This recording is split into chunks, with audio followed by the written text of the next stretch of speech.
So, hello, namaste, namaskar, welcome, good afternoon, good morning, or maybe even good evening, in whichever part of the world you are joining us from.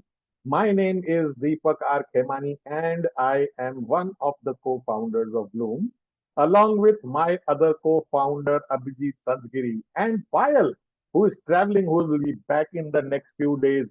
It gives me great pleasure, one, to welcome you to our session today, and let me wish everyone a very happy festival season. Happy Diwali in advance.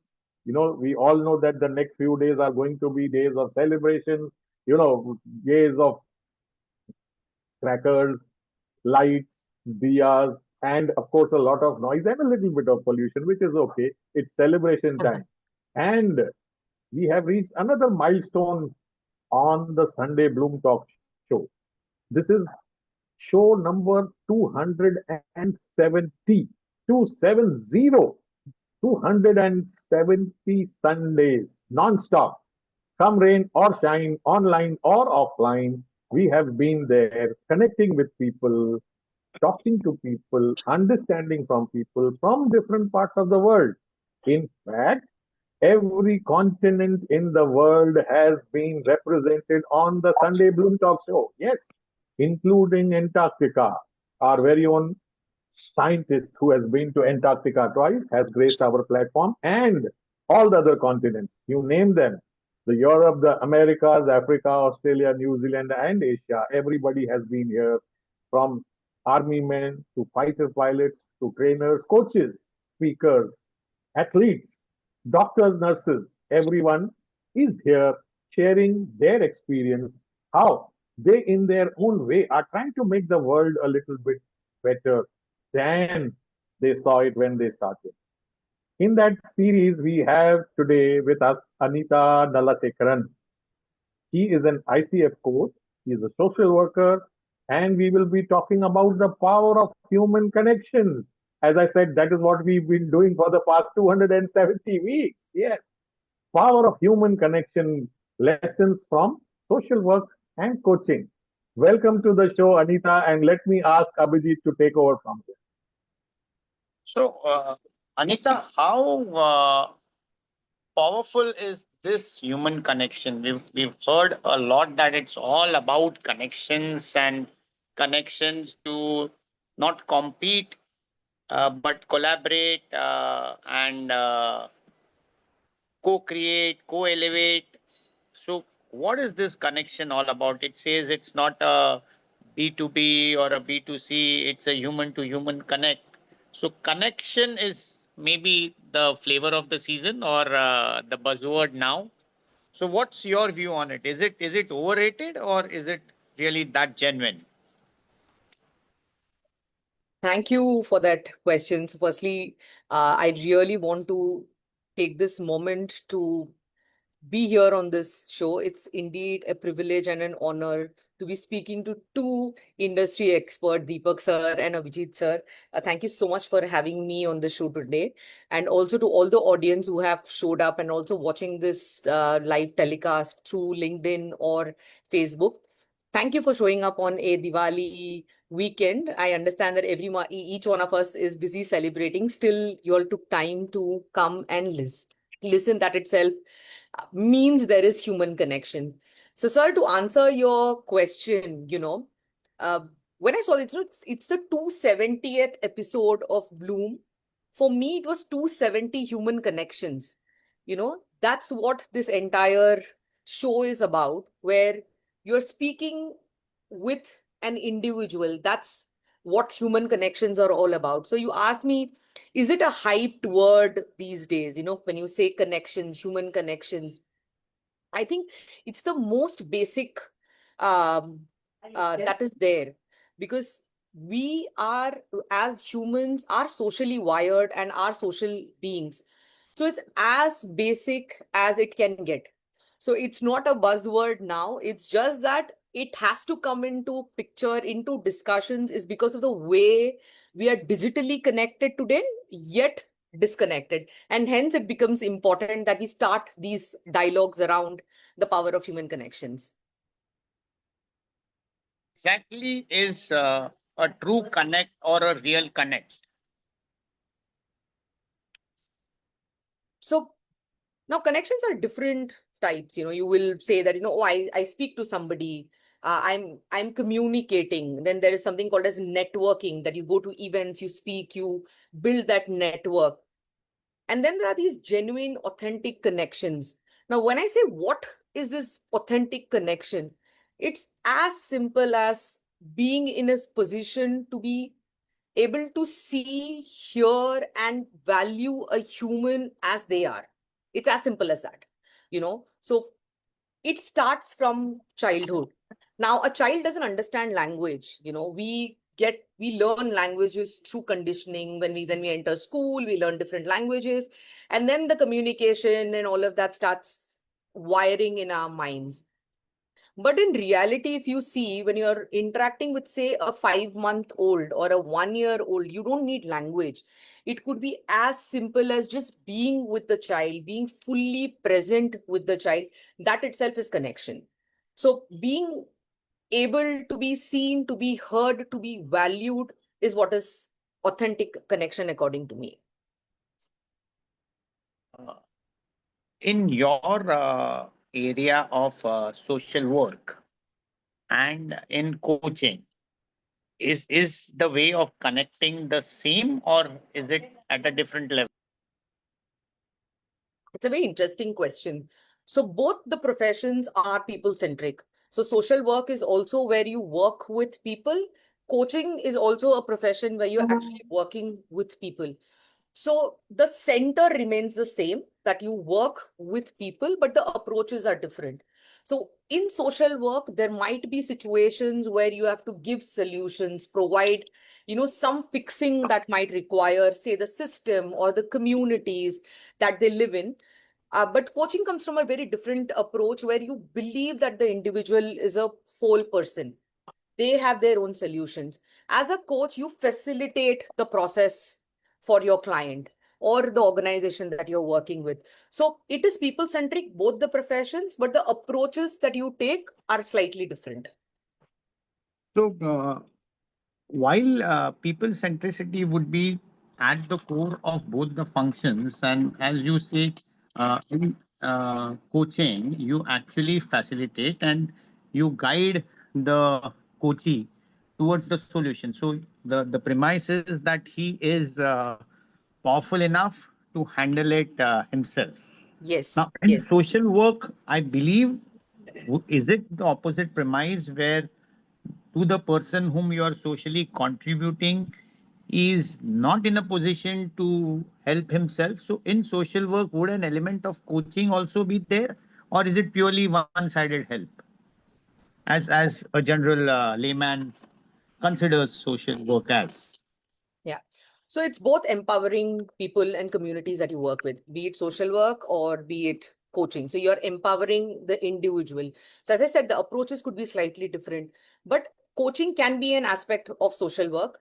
But there are also times where you have to provide solutions. You have to bring in that awareness that people might be lacking. So it's that, you sort of work with communities where you understand what is the need of the community, and then you craft your work around it. What is it that the people in that community require, and then you craft your work around it. So which is also very similar to what you do in coaching. You understand the need, but you facilitate the process in such a way that the individual is able to think for themselves and take a decision that is going to be best for that individual. So that's the slight difference, but you can take a coaching approach in social work also. It cannot always be one-sided, where you bring in the solutions to the community. It will not work that way. So, what is the subtle difference between connecting and networking? Networking is more where you're trying to build, relationships. Professional relationships, could be personal relationships as well, which can elevate, then slowly move on to becoming personal relationship. You start off with professional networking, and then that can translate into personal relationship. Connection is more authentic, more genuine, where you go on a deeper level of conversation with the person. That's the difference between networking and connecting, where you go on a deeper level of understanding who the person is and wanting to see the person as they are. It brings an element of being very authentic in that particular situation. You show up as who you are. What usually happens in this busy world in professional settings is that a lot of us have masks. And when I say masks, I don't mean that in a negative way, but we play different roles. We juggle between roles, and then you would want to show up as this role when I am here. I show up as this role when I am here. Connection is when you are just going, transcending through these roles, transcending through these masks, and you see the person as he or she is.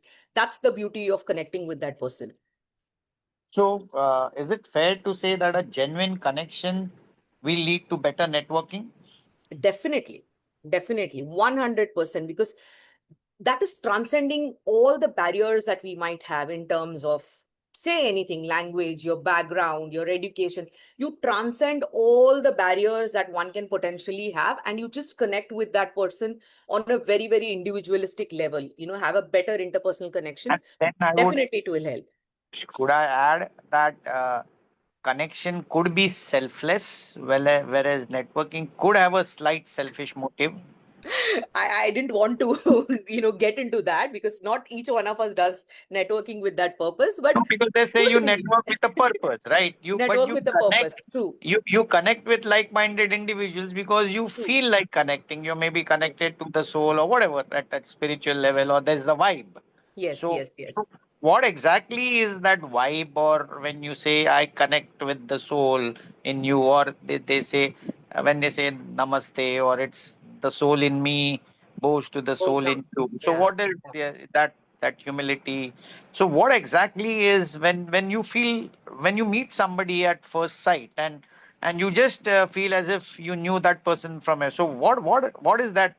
Maybe the karmic connection you call, or what is that exactly?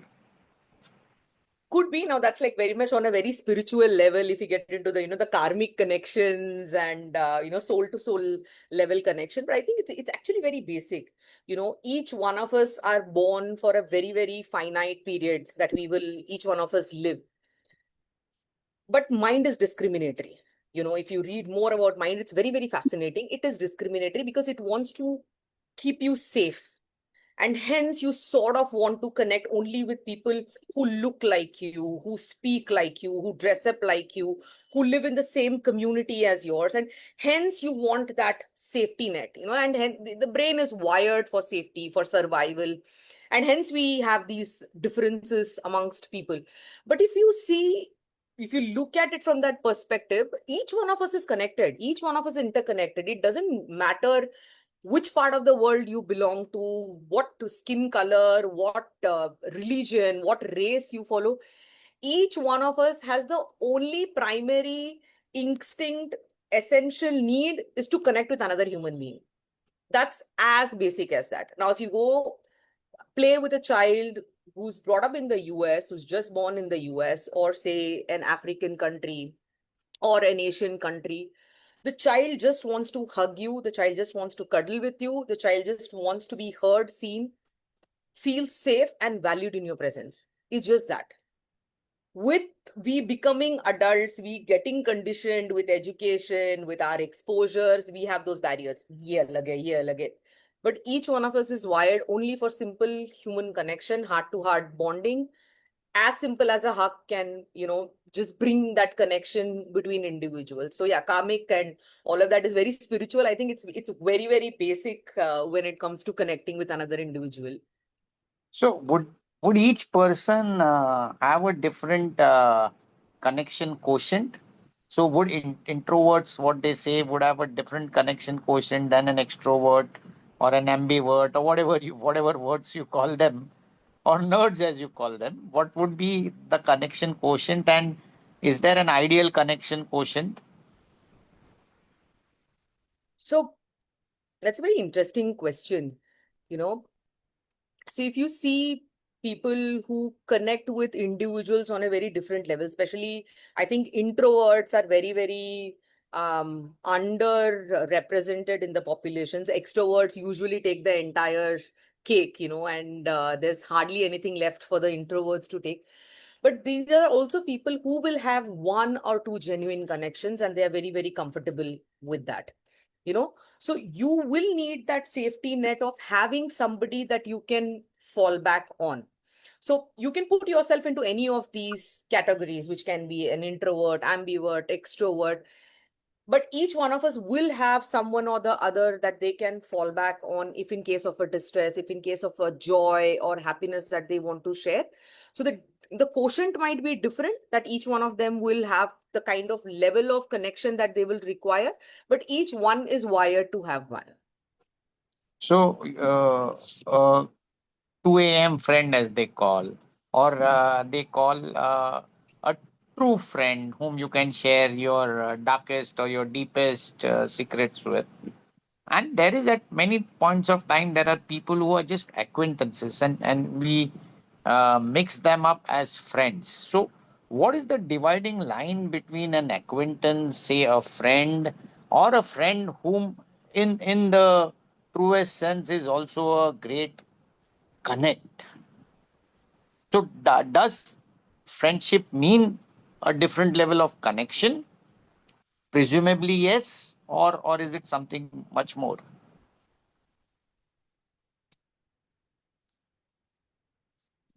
That's a nice question, because I'm just thinking of all the friends that I have in my life and at what level do I connect Connect with with them. them.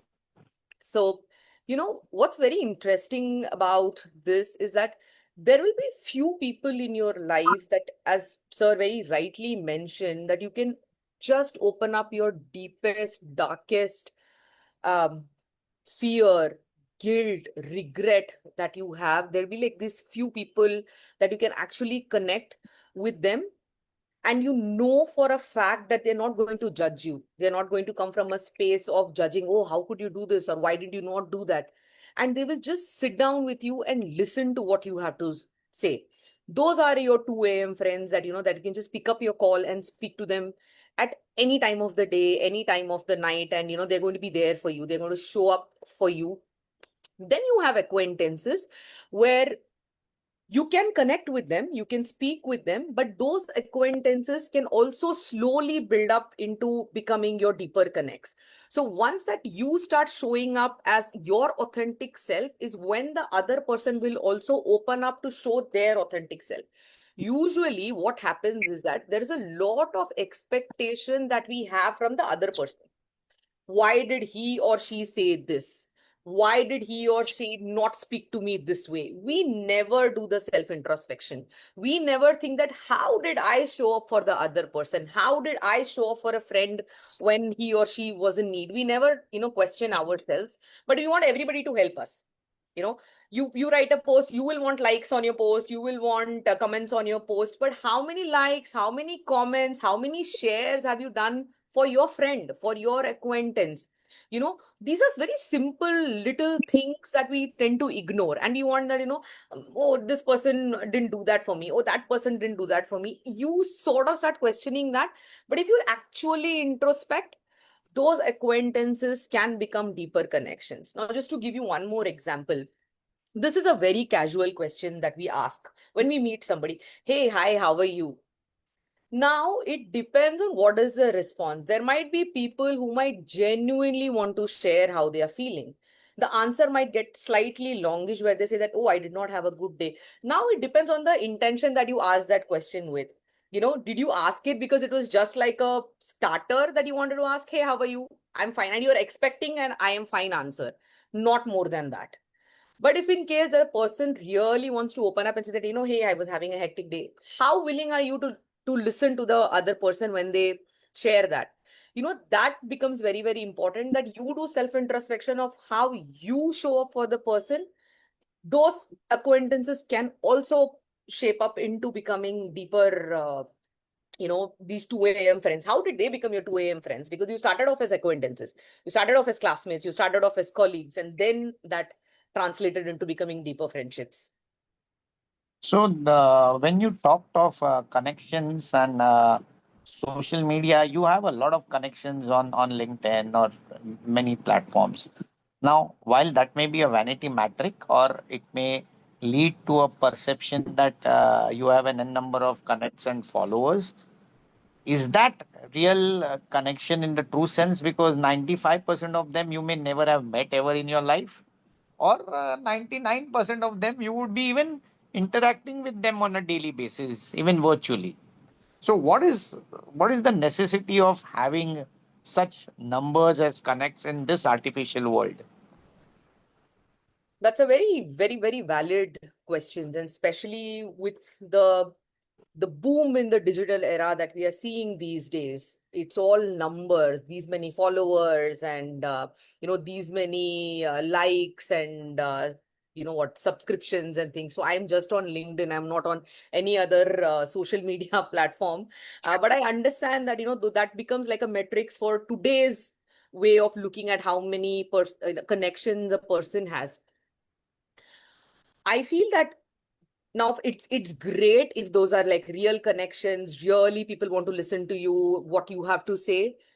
Many of them are also on a very, very superficial level, where people subscribe to an influencer or a content creator, and then they just forget about it.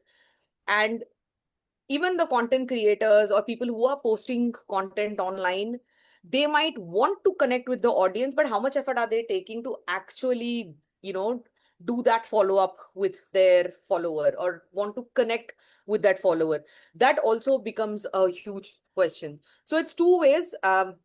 When you are following somebody, how much are you willing to know more about the person, of who the person actually is, apart from what they post on social media? Same way, when you're posting content, how much of who you are actually you want to authentically post it to your followers and let them know that, hey, this is the whole of me. I might be this is my title, but there is this whole part of me which I don't post, but this is who I am. So it is both ways. Yeah. So we before I hand over to Deepak to take this forward, we have Sebastian Coutinho also joining. So Sebastian connects with everybody through his essential oils. So you would know, he'll come and he'll apply some essential oils on your hand, or on your palm or something of that sort. So do you need also an external element to connect, or that's the style, or you have a certain style which he'll do always? So do you need something as a consistent manner in connecting, and does that consistency also help? So I see Sebastian come on Thank you, camera with thank you. all smiles. Mm.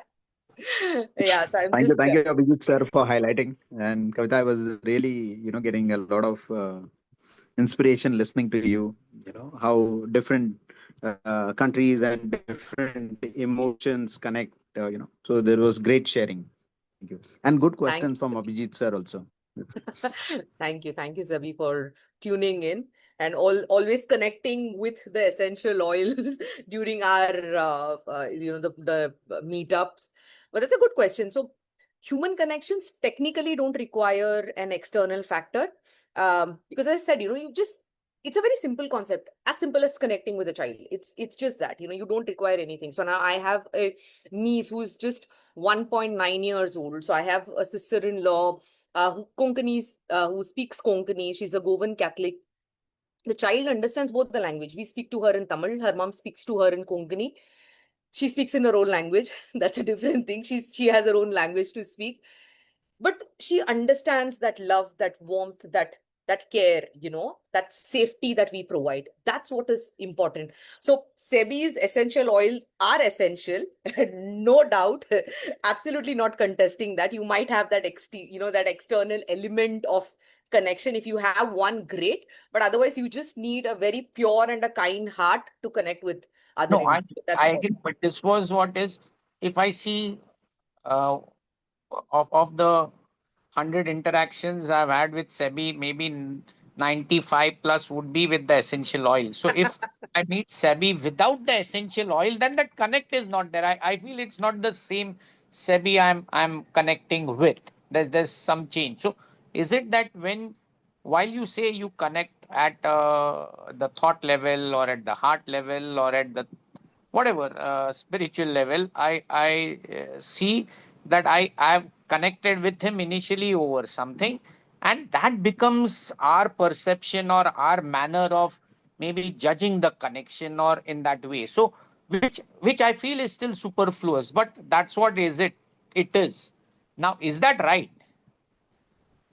So this is actually a concept in NLP, neuro-linguistic Yeah, programming. It's called as association. So yeah. you associate, say, a fragrance or anything external with a person, and that's the association your brain forms. As you said, it's 95% of the time that we have met Sebi with an essential oil. So there is an association that our brain has already mapped that, Sebi equal to essential oil, but Sebi is much more whole as a person than The essential the oil. essential oil. Yeah, yeah.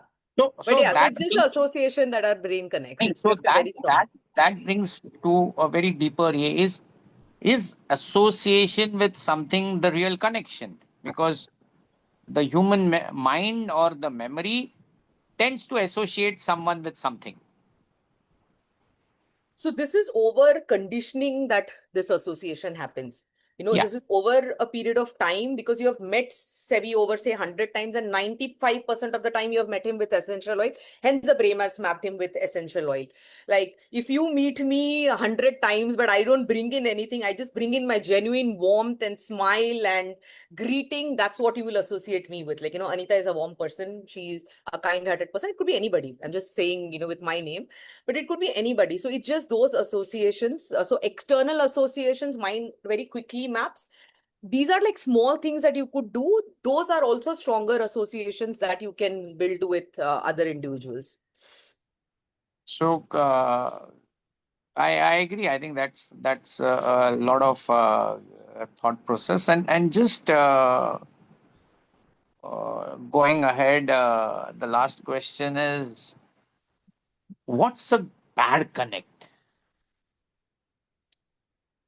That's that's a very difficult one to answer. What could be a bad connect?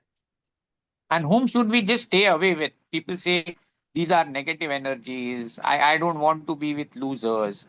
Or at the same time, there are people who are selfish enough that I will only be with, while they say you are the sum of five people you hang around with, and you hang around only with the rich and successful, maybe with a selfish cause, or you're somebody with who's something who are differently abled, or where you would be a giver. So, what is a good connect? What is a bad connect? What is a balanced or an optimal connect? So, what should be maybe the formula for selecting a connect, or maybe for keeping a connect or letting go of a connect? So, is there something where we could have some mathematical equation? Nice. So it started off with what is a bad connect, moving on to what is a good connect. Could we have a mix? And, what is it that we can use to know whether it's a good connect or let go of Yes. that connect? Multiple questions in one. Yes, I will try and answer each Sure. one of them. So a connect typically is not a good connect or a bad connect. A connect is a connect with that you can have with an individual. When does a connect become a bad one? Before it becomes a bad one or a good one, I will suggest that, always self introspect. Always self introspect. What do you show up as when you're meeting somebody? That's the number one key for you to decide whether it's a good, will that turn into a good connect, bad connect?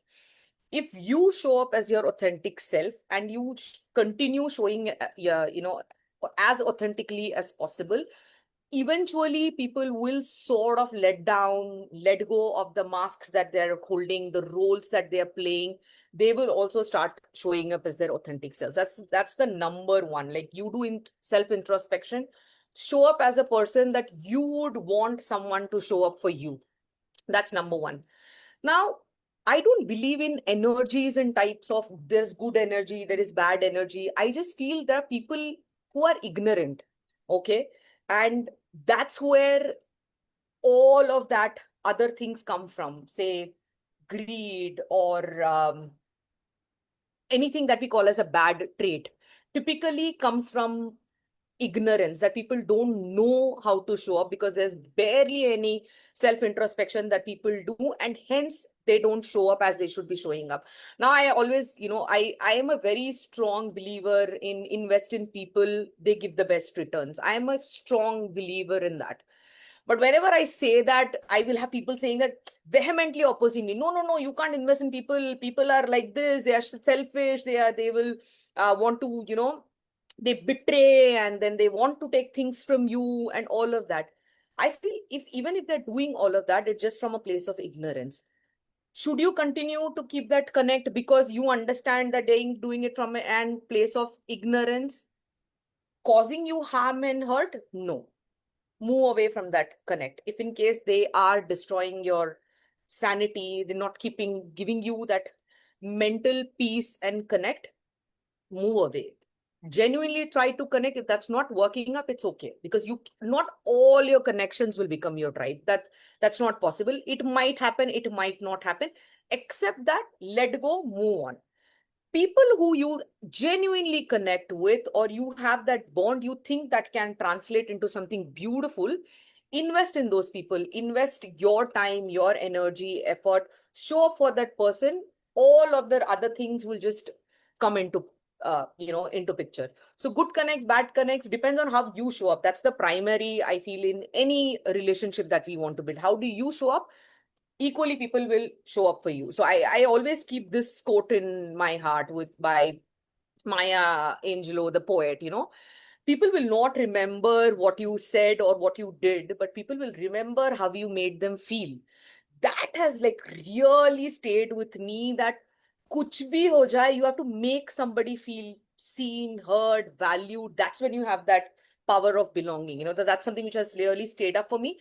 So I work from that principle that you have to make somebody feel good. Now, even if you've worked in different organizations, you might not remember what was the job profile, what did you log in and do, kya karte the, wo nahi. But if there is a bad manager or some bad colleague who made you feel bad, is what you will remember out of all the years of experience that you have had. You know, Vice versa, also the good experiences. If in case somebody has made you feel really special, really nice, or just listen to what you had to say, those are the connections that you will remember through your life. So yeah, multiple questions, multiple answers, but yeah, I hope I have just done some justice to answer that. So thank you. Very well said. Great half an hour talking to you, and it's time for Deepak to take over. Can I ask one question, Abhijit? Yes, Small yes, please go ahead. Mr. Satish, please Yes, go ahead. Satish sir, please. I could join a little bit late due to connectivity issue as usual on a Sunday. My question is very simple and straightforward. Just now, Abhijit spoke about good connect and bad connect. I have a slight difference of opinion here. A connect is a connect, in my opinion. Good or bad lies in your perception as to how you receive the other person's communication. If it is not suiting you, you're just going to move away. Absolutely, sir. Simple. And I would say a connection goes far deeper. When you see at a spiritual level, I'm now digressing a little bit. I'm not talking about a connection externally. When you see a connect internally, you should be able to really connect with the other gentleman or the other lady, whosoever with whom you are connecting. It will ring a bell in your mind that this person thinks about you, means a lot about you, and you would like to continue the connection from a different perspective, because there is a clear understanding. There is something called minds are thinking in the same wavelength. Then the connect becomes much more constructive and useful. This is my simple take. There are hundreds and thousands of connections on LinkedIn when we go, each one of us, but we will not even remember the faces of the people. And we would have hardly spoken, like Abhijit said, we would have not even met. But amongst that hundreds of connect, there will be at least 10 or 15 who mean something. They are the true connections. They are the ones who really mean a lot to you, who may be helpful. Yes. I would say such a connection is always beneficial for anybody in the society. That's it. Absolutely, sir. Absolutely. So, how we are all interconnected. on a very spiritual level, each one of us is connected with each other. That's the interconnectedness that Sir just highlighted. Thank you so much, sir, for bringing in a spiritual angle to this discussion. Thank Wonderful. you. Thank you. Thank you, Mr. Satish, for sharing your observations. Yes, a lot of agreements going on over here. Everybody agreeing with each other. Yes, I know what you're saying. I also feel the same thing. And wonderful questions from Abhijit. I mean, solo on his own, he's taken over like 30, 35 minutes. Now I know that if there is a day, if I drop out, I know we are in capable hands. Abhijit can fill in and take the show ahead. Otherwise, we were always wondering, so what is going to happen? So superb questions, wonderful flow of today's program. We are talking about human connections. And let me ask you this question, Anitha. Yes, sir. I am this person who loves to hug people, whenever I meet people. And I feel that physical touch, that physical bond establishes a different sort of a connection when you are meeting someone. We've also seen our Prime Minister Modi ji doing his, he goes and hugs all these world leaders, which is not normal protocol, but he goes ahead and does it. Can this be described or explained, or that is just the way the person is? That's a beautiful question, actually. Physical proximity, physical connection, and hugging being one form of physically showing affection to the other person. It's a beautiful form of connection. You hug a person, there are these nice hormones that you feel that are secreted, instantly makes the person feel really nice. 100% for physical connections. Just with the caveat, if it's culturally appropriate, all for hugs, because different cultures have and different practices look at hug in a different way. Yeah. If you're hugging the person from the same culture, they understand that it is a physical form of showing love and affection. Yeah. Go for it. Yeah. Lovely to be bonded, connected. Just look for cultural appropriation. Otherwise, hug is an excellent form of feeling that instant connection, instant bond that you can build with another individual. Yeah, and I'll just qualify what you said just now. We were in a conference, there was a session where we were told by the facilitator to go and meet and, connect with other people in the room. So some people went and shook hands, and people like me went and, hugged other people. And then there was this lady who was even refusing to shake hands with people. She was only this much. So clearly her thing was, do not, respect my boundaries. No physical touches. No, don't do anything without my permission. And happy to just hold hands and just say hi. So it depends from people to people, culture to culture. What may seem good or okay with me may or may not be allowed or may not be appreciated by other people.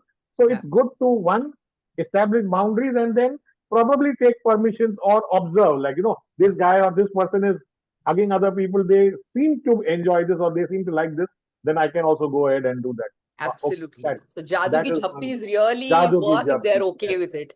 Yes, yeah. Now, since we were on this topic and we spoke about culture and respecting boundaries, and everybody may or may not like what you are doing, why are there differences in these cultures? At that basic level, we are all human. As you said, we all yearn or belong or want to be, noticed, appreciated, taken care of. We all want to be happy. We all want to be a part of a tribe. When when did these things start appearing, or when and why did these things happen? In this culture this is not allowed, or what, please don't do this to me.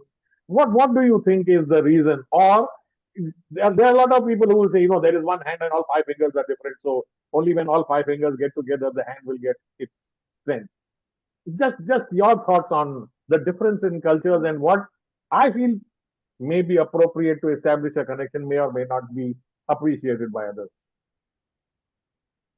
So these differences have evolved over a period of time, since the time that evolution has happened. So we, as I Yes. said, humans are social species.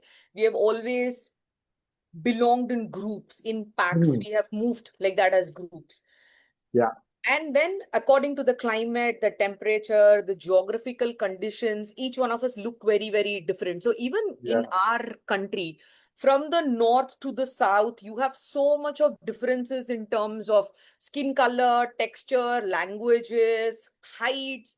Yeah. So many things are different is because nature wants you to adapt to that particular climatic situation, that particular geographical condition, and hence Yeah. we are like that.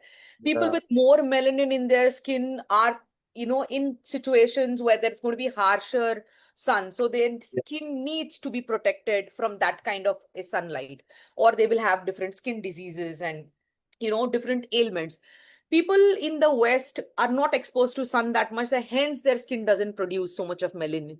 And Yeah. as I said in the beginning, that our mind is, is wired in such a way that it wants to keep you safe. That's Yes. all that the mind knows. It Yeah. doesn't care what your title is, your degree is, what is your experience. It doesn't care. Any given situation, it wants to keep you safe.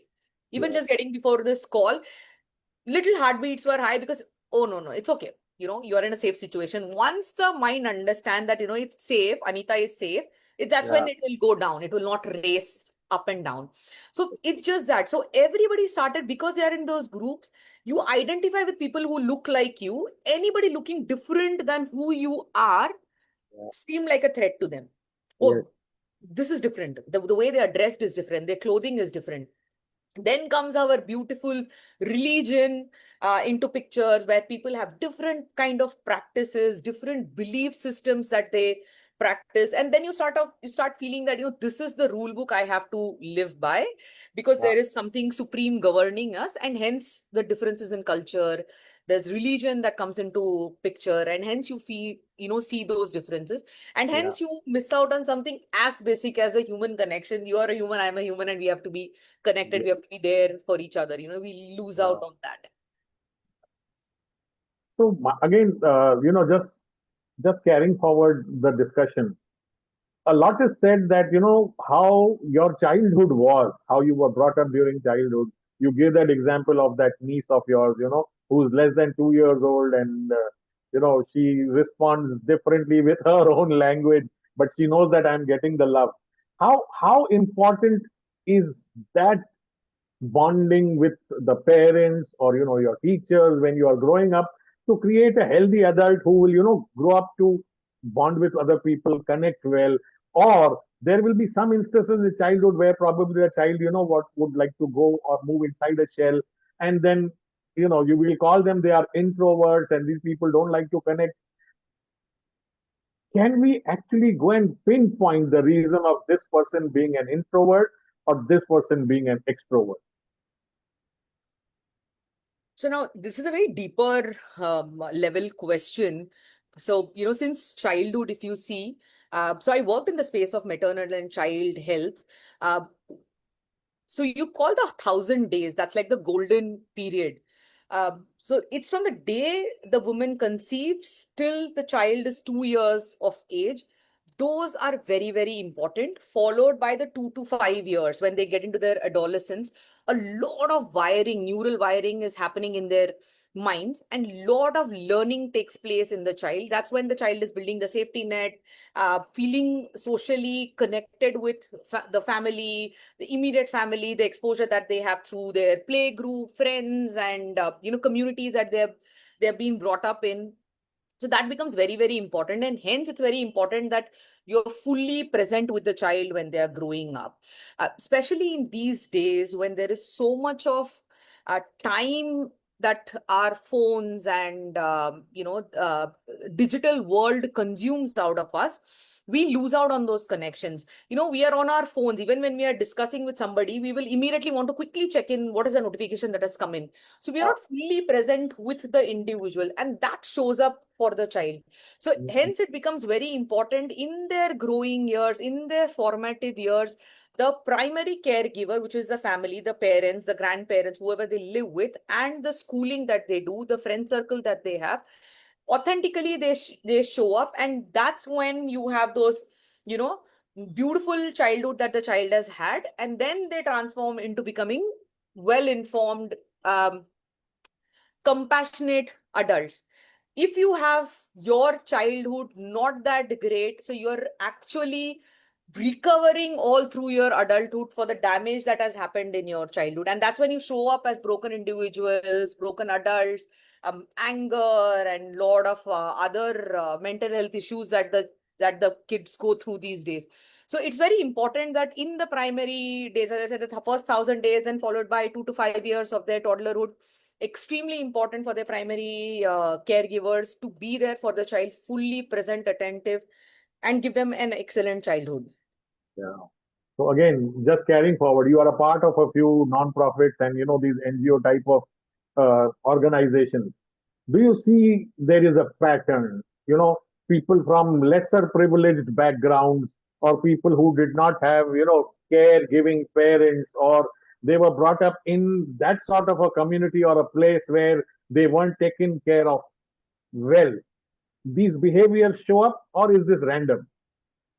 100% these behaviors show up because people in the communities are trying to make their ends meet. So both the parents are working. The mother is full time working outside, doing domestic chores, helping other households run their families. In that process, their children are at home, unsupervised, no one to take care of them. Even if there are grandparents, they might not be in the best of their health to provide caregiving to a little child.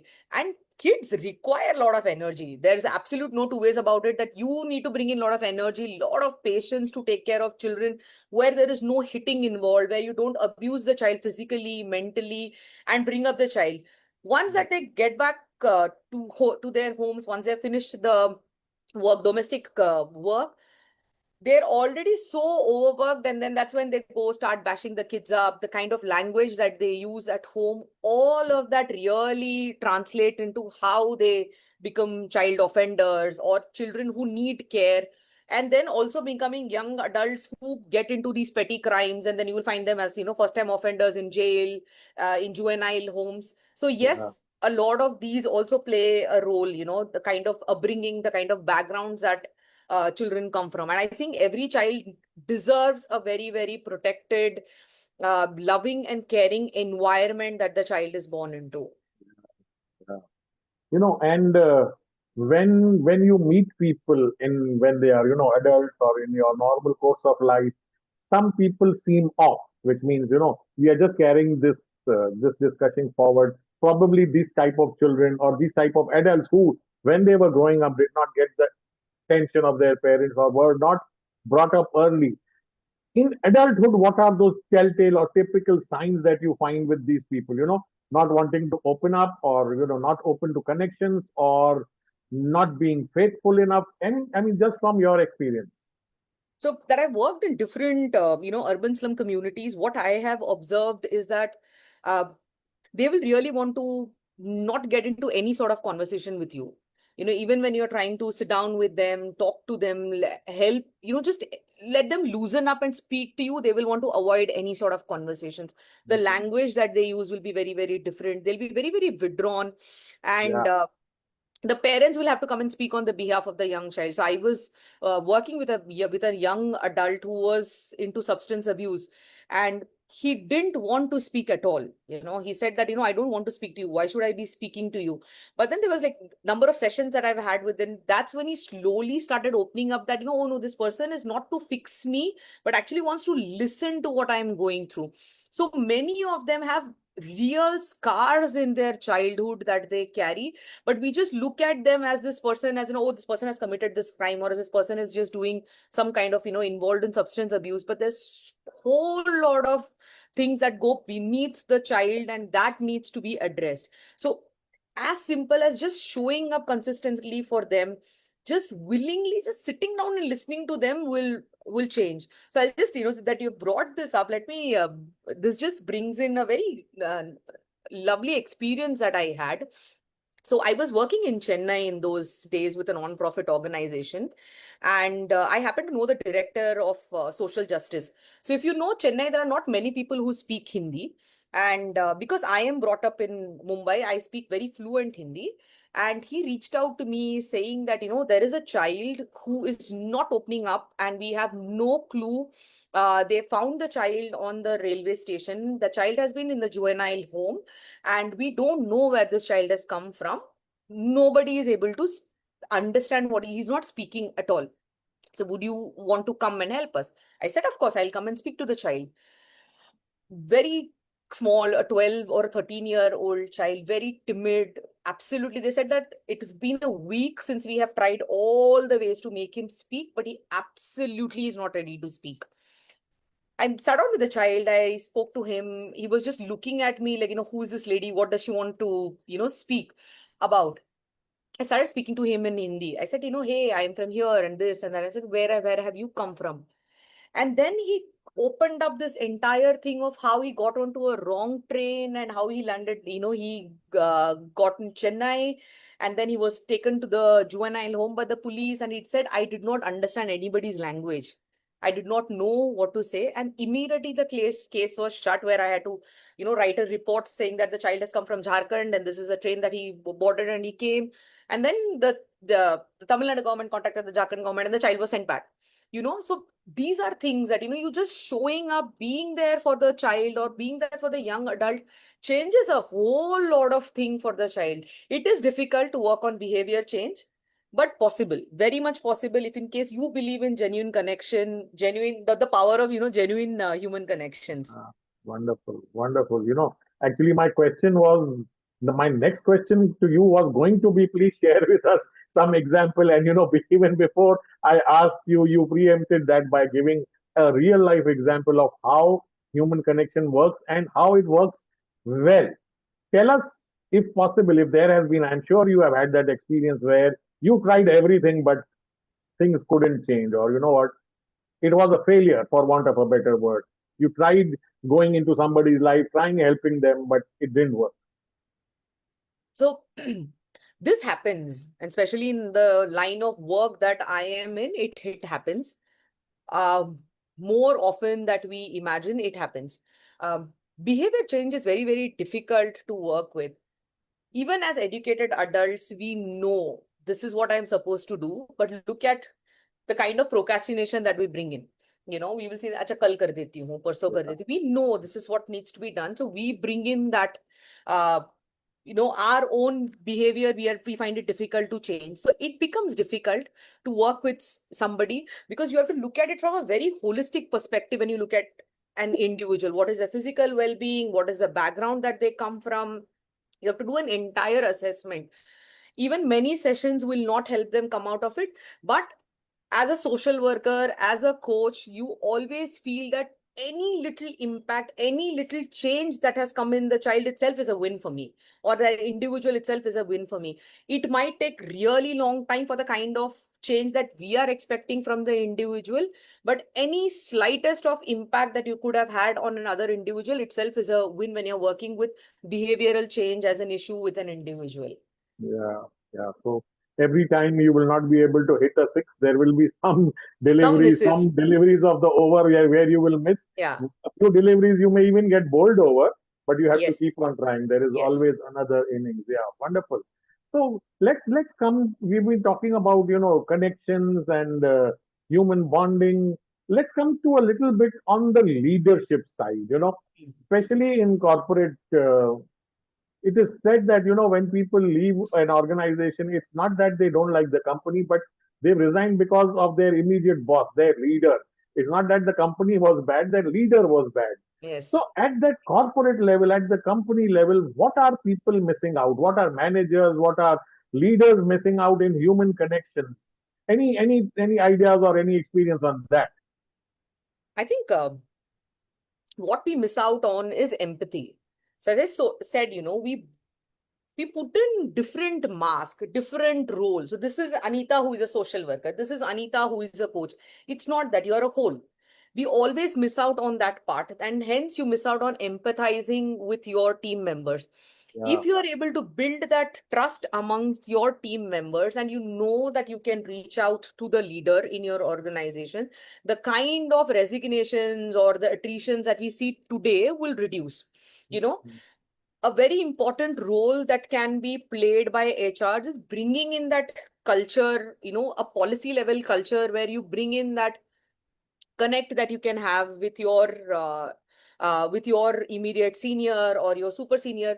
So usually it's done as a tick in the box, one-on-one meeting scheduled on Zoom, and you sit and you present. But are they really genuinely wanting to know what are the issues that they are going through? Are you actually ready to listen to what your team member is going through, or are you just doing it as a tick in the box kind of an activity? That approach itself will change that how your team members show up in their performance, which will automatically increase the productivity of the organization and the profits and all of that. So it's very simple. Bring empathy to work, bring your trust and your genuine, authentic self to work. That itself will change a whole lot of thing in your work area. We can keep on talking and asking these questions, till time eternal. This is such a wonderful topic and, such a relevant topic in today's time. But at this point, I see people who are sharing few thoughts on the comments. There is Naveen, there is Amit, there is Darshani. Any one of you would like to say something or ask Anita, go ahead and unmute. Well, there are some nice quotes also. I see there is a purpose Yes, for everyone yes, you meet. Some people come into your life to test you, some to teach you, some to use you, some to bring out yeah, the very best in you. Very best true, in very you. true. Wonderful, yeah. I see Darshini. Yes, yes, Uh, Darshini. Good afternoon. Am I Hi. audible? Yes, Yes. yes, go ahead. Yes, yes. First of all, thank you for such an insightful and a very deep conversation. I have been listening from the beginning. Yes, I joined a bit late, but still, it was a very deep conversation. I just have one question. What are the different tools or techniques which we use to build that human connection when we were sharing about the story experience of the child who you met in a railway station? So what kind of tools and tactics do you use to build that human connection or that connection between for them to speak up? All right. Thank you for that question. So basically, it's like a rapport building that you do with your clients. So it's as simple as your genuine smile. So if you see in the business of the world, we always forget to smile. We don't Yes. greet anybody. As simple as saying, wishing somebody, hi, good morning, good. We don't do that. We just pass by doing this and we quickly like, Arey, ho gaya abhi, don't do that. Just look into somebody's eye and say, hi, good morning, how are you? And actually wait for an answer. These are very basic, simple things. So you don't have to have those strategy, tools, books, and self. You don't require that. In your daily conversations, if you're able to actually smile when you greet somebody, if in case that's your authentic self of good morning, how are you? Wait for an answer. When they ask you, you genuinely reply, it was a hectic day, it went well, it did not go well. Yeah, Give those real responses. Those things change. yeah. Be fully present, be mindful. These are like, simple things, like don't look into your phone when you're speaking to somebody. True. So these True. are very simple techniques that you can use, you should be using actually, but we just tend to miss these things. Yeah. Thank you. Good, Yeah. good, good Thank you. question and Thank you, great Darshini. answer. Anita, normally whenever anybody asks us, how are you? We'll say good, we'll say fine, we'll say excellent. Some people say, you know what, I'm on the top of the world. When somebody says I'm on top of the world, you listen and Yeah. you probably pause. I was expecting a high or a good or a fine. And this guy or this person is saying, I'm on top of the world. He's answering differently. That Yeah. connection or that bonding is happening differently. Yes, Abby, you want to say something? Yeah, I had a question, when it comes to human connect, and especially Anita, when you are doing a lot of social causes. See, the 99% people they run behind, collecting a lot of wealth, collecting a lot of money. But when your purpose, your background is more about social causes, don't you feel the urge of being in the 99 race versus the 1%? That's a very beautiful question, Uh, so for me, money is a tool. Okay, I will absolutely be lying if I say कि नहीं नहीं नहीं मेरे को तो बस purpose चाहिए. That's a lie. Each one of us needs some amount of money to live a comfortable life, and that helps me do what I am doing. Because it's as simple as wear your oxygen mask first than you assist somebody on the plane. So it's as Yes. simple as that. Take care of yourself so that you can take care of somebody else. That's Yes. when the compassion comes from. So Yes. definitely, not that money is not important, but again, how much of it is important is something that you have to answer for yourself, you know. So that's Yes. something like a self introspection that you do, like how much is enough for me. Do you want to be in the race to be in that 99%, or be completely content with what you have, and also look for what is that purpose that you want in your life. So that's what drives me to do what I do. Thank you. Great Thank you so question, much. great answer. And you know what? I know Amit will unmute and say, "Where is your song?" So before he says that, you know, because Mm. it is Diwali, we have two songs today. One, Yes. Wow. yeah. Thank you, Deepak ji, for not reminding me this time. Yeah. And You Deepak know ji, what? your animation on Diwali message was very nice on Yeah, the Facebook. Ah, yeah. Learning AI and then putting it into practice and then trying and helping others too. And Wonderful. I am Thank a you. student of yours. So, Yeah. you know, And I must say, one of the best students because you have applied it very, very well thank in you. Thank your you. field of work, whatever you're doing. So, Thank you. one, I mean, timeless song of friendship and connections is Sholay, Ye dosti दोस्ती hum हम nahi नहीं छोड़ेंगे, तोड़ेंगे, छोड़ेंगे तोड़ेंगे दम मगर तेरा तेरा साथ. साथ ना छोड़ेंगे. One was that. And one was a slightly different song where this guy is wanting to build connections, but he can't say it, very, very easily. So he says it in a roundabout way. Again, from 1980s, it is Khata Meetha. And then it is Devin Verma telling his mummy, Mummy, oh, You. mum, tu kab saas banegi. Now he can't say, I want to marry. So he's telling his mother, when are you going to become a mother-in-law? Mummy, oh, mum. तू कब सास बनेगी. So on that note, on a Sunday, which is our 270th celebratory episode, it's festival week, it is Diwali time, it's the time to light diyas and burst crackers and season of feeling happy. Let me take this opportunity, one, to thank Anita for joining us on a Sunday afternoon, being with us throughout the show, and the audience. All of you have been there. I know our families are waiting for us. It is lunchtime. We also have to celebrate our time, establish those bonds and connections. Yes. It's our family first, then our relatives and friends. Thank you everyone for joining in, Thank you and so Thank do much. not you. miss Happy the Diwali 200. to everyone. Happy Everyone, thank you, Diwali. Happy Satish ji. Happy Diwali. Diwali to Thank you. everyone. Do not miss the 271st Sunday Bloom Talk Show. Same place, same time, Sunday afternoon, next 12:30. God bless us all. Thank you. Thank you. Bye Thank you bye. so much. Thank you Bye. so Thank much. you. Thank you, Anita. Bye. Thank Bye. you. Thank you, Deepak Bye. sir. Thank you, everyone.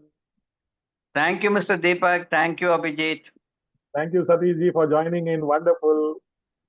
Thank you.